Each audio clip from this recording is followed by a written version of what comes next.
IMSA fans, we have our guy, my French fry, Sebastien Bourdais. Front row start for you and the Cadillac Racing team on pole. Louis Delatraz, awesome lap on the Wayne Taylor Racing with Andretti Acura. I want to learn about the conditions, Seb, because hey, it's kind of dry. No, it's not dry. Is it dry? Lots of changing conditions in a 20-minute qualifying session. Hybrid GTP cars, a track that's rolling all over the place. This sounds like everyone should be spinning out of control, but everybody maintained control. What was it like? It was tough. It was tough, man. Obviously, no poles for us this year. A couple of seconds, but really happy for the guys that made the right call at the end to throw a new set of tires. It was like definitely a one-lap wonder on the peak of the tire grip-wise. So we were watching you and the other drivers come flying down the hill towards start-finish, and depending upon the grip and how wet the track was, you know, a big lift to try and settle the car, more aggressive when things are a little bit better. But talk to folks about that, because these cars are amazing, but in intermediate conditions like this, you're having to do a lot of work on-off throttle and balance. These things are dancing. Yeah, there's just no inter tires anymore. Really, actually, I think, you know, if we had the SLT, which is the soft low temperature tire, that would have definitely been the tire. You know, patchy, really soft compound.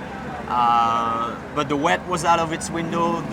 The dry was too hard for those conditions, so you really were in no man's land. And like I said, there was one lap on the wet when they were new, cold, and low pressures, and then, you know, it was 2 seconds slower on the next lap. So the most dry it was like braking for the chicane, 10A, 10B, 12, and turn 1, kind of 2, 3, and then going down the hill was getting a little wetter.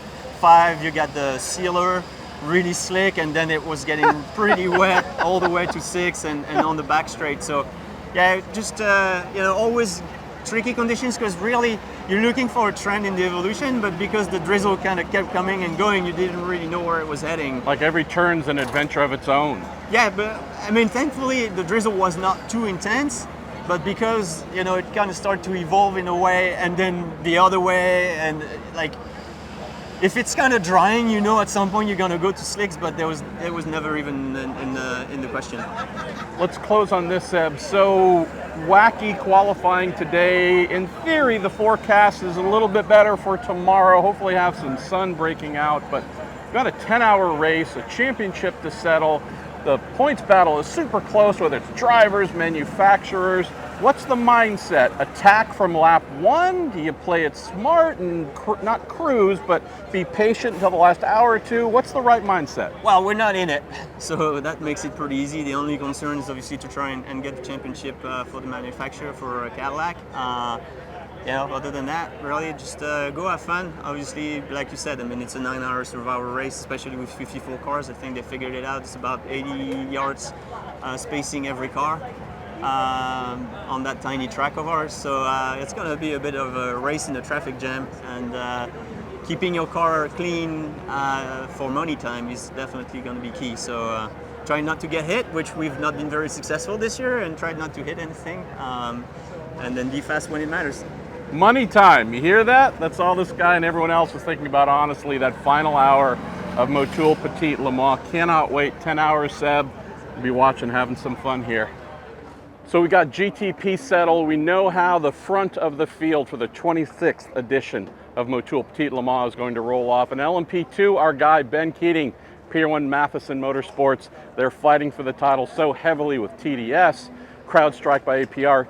That's an awesome battle waiting. The final race for LMP3 in the WeatherTech Sports Car Championship this weekend. Good on you, Andretti Auto Sport. Glenn Van Berlo, really talented kid, showed so much in the Porsche Development Series and the Carrera Cup coming up here. Great to see him doing good work with a pole for them. Let's talk about the GT side. We would think normally GTD Pro, the factory teams, would be the fastest among all with the Pro-Am GTD cars right below. Not the case. Our guy, Ian James, team principal of the Heart of Racing, that Aston Martin, beautiful turbocharged Vantage of theirs, a GT3 machine, on pole in GTD, and on GTD Pro pole, our pals at Vassar Sullivan Racing, the Lexus RCF GT3. All they have to do, cross that start-finish line at the beginning of the race, and they are crowned GTD champions. Jack Hawksworth, put it on pole for them. So a really awesome, widely varying set of circumstances to come out of qualifying with poles, whether it's Acura, Aston Martin, Lexus, so much fun stuff happening here. So 10 hours, Motul Petit Le Mans. We have a lot of things going on a lot of different channels. Get all the information you need to stay tuned and follow everything for Motul Petit Le Mans, whether it's the radio side, whether it's the TV side and the streaming. Go to IMSA.com to have all of your tune-in and listening information. Can't wait to get this race going. Starts in the day, ends at night, champions crown at the end, fireworks. This is what sports car racing is all about.